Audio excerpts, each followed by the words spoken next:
All right, so today we're going to dive into something pretty intense, the hard landing incident with Delta Airlines Flight 4819. Yeah, this one, it really grabbed everyone's attention, especially with all the talk about the plane flipping over. Definitely. So February 17th, 2025, Toronto Pearson Airport.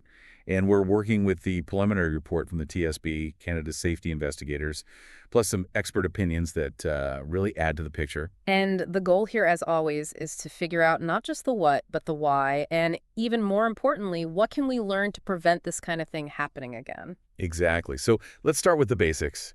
An Endeavour Air CRJ 900 operating as Delta Flight 4819 coming in for a landing on runway 23. But things went really wrong. And I think even folks who aren't aviation buffs have seen those images, right? The plane ended up upside down. Yeah, and 21 people got hurt.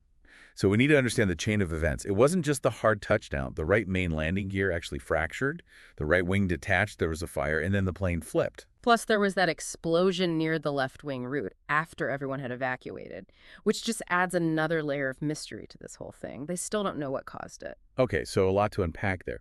But if we go back to that initial impact, the numbers are pretty stark. They were coming down at over 1,100 feet per minute.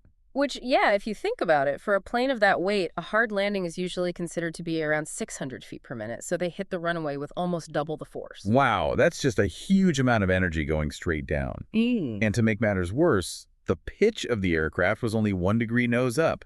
It should have been more like, what, 3 to 8 degrees? Right, and that low pitch angle meant the force of the impact was concentrated on the landing gear instead of being distributed more evenly across the plane. So that hard hit, I mean, you can practically picture how it set off that whole domino effect. Right. The gear breaking, the wings separating, and then ultimately the plane ending up on its back. So you point out this really interesting detail in the report. They got a sink rate warning from the ground proximity system, the EGPWS, just a couple of seconds before they touched down.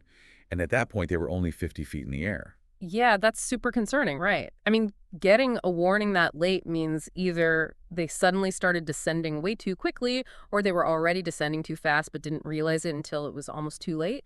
Ella Atkins, who's an expert in this stuff at Virginia Tech, she's basically saying that the force of the landing caused the gear to collapse almost immediately. And I saw Juan Brown, he's a commercial pilot who does great breakdowns on his YouTube channel. He was saying that the pilots might not have done a proper flare maneuver. Yeah, that's where you gently lift the nose just before touchdown to reduce your vertical speed and kind of cushion the landing. He thinks, based on the data, they just kind of flew it straight into the runway. Wow. And a few others have made similar observations. John Gradick from McGill University, he emphasized that high descent rate and the strange pitch attitude. And Andres Pereira, an aviation lawyer, he even went so far as to question the first officer's training and experience.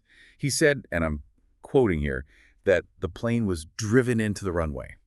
Yeah, some pretty strong opinions there. So the flare maneuver, or the lack of it, seems like a huge part of this puzzle. Though, to be fair, ATC did warn the pilots about a possible airflow bump, suggesting there might have been some turbulence. Oh, right. So even though it was a hard landing, there could have been external factors too.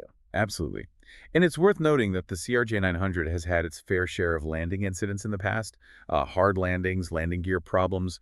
It's gotten a bit of a reputation for being, well, tricky to land. Yeah. Now, no previous incidents where the plane flipped over, but those repeated hard landings do raise some eyebrows. Let's talk about the crew.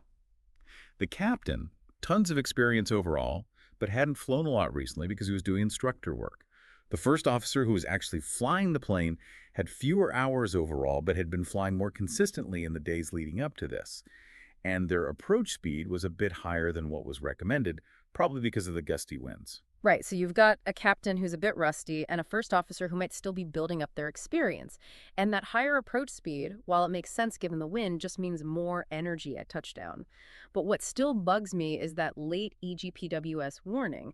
Did they suddenly drop too fast, or did they just not react quickly enough to what was already happening? Plus, the landing gear, side stay fracture on impact, the slight bank angle when they touched down, all of that points to some incredibly powerful forces acting on the plane.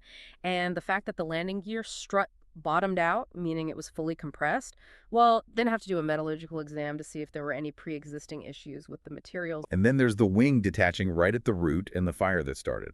They're also doing metallurgical tests there to figure out if there was a weakness or if it was designed to break away under extreme stress. Exactly. And Post-crash, you've got that unexplained explosion near the left wing, which is super unsettling. Plus, the cockpit door got jammed, so the pilots had to use the overhead escape hatch. And because the plane was upside down, they actually needed help from passengers to get out. Imagine that. Talk about a chaotic situation.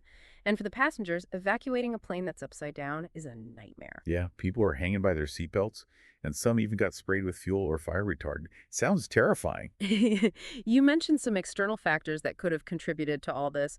The weather report shows blowing snow, really gusty winds, up to 35 knots with a significant crosswind component, and ATC did warn them about that bump. Right, so you've got less than ideal conditions for landing. And with all that snow on the runway, it's possible that the usual crosswind limits were reduced even further. And we can't rule out the possibility of wind shear, sudden shifts in wind speed and direction, which can be incredibly dangerous during landing. So piecing it all together, it seems like that incredibly hard landing was the trigger for everything that followed. And there are multiple factors that could have led to it. That high descent rate, the low pitch, possibly skipping the flare maneuver, and then throw in those tricky weather conditions. Right, it's likely a combination of all those things. And the TSB is going to be looking very closely at the materials, the landing techniques, the pilot training. There's a lot more digging to do. And this is where it gets really important for everyone listening. Even though we have these initial findings, it's not the whole story. We need to understand the interplay between what the pilots did, how the plane reacted, and those external forces that were at play. That's how we prevent something like this from happening again.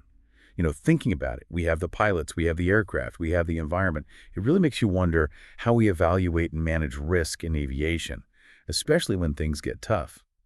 What are the questions we should be asking now? What needs to change? Lots to think about. Thanks for breaking this down with us. Absolutely, it was a fascinating dive. And I think those are the right questions to be asking going forward.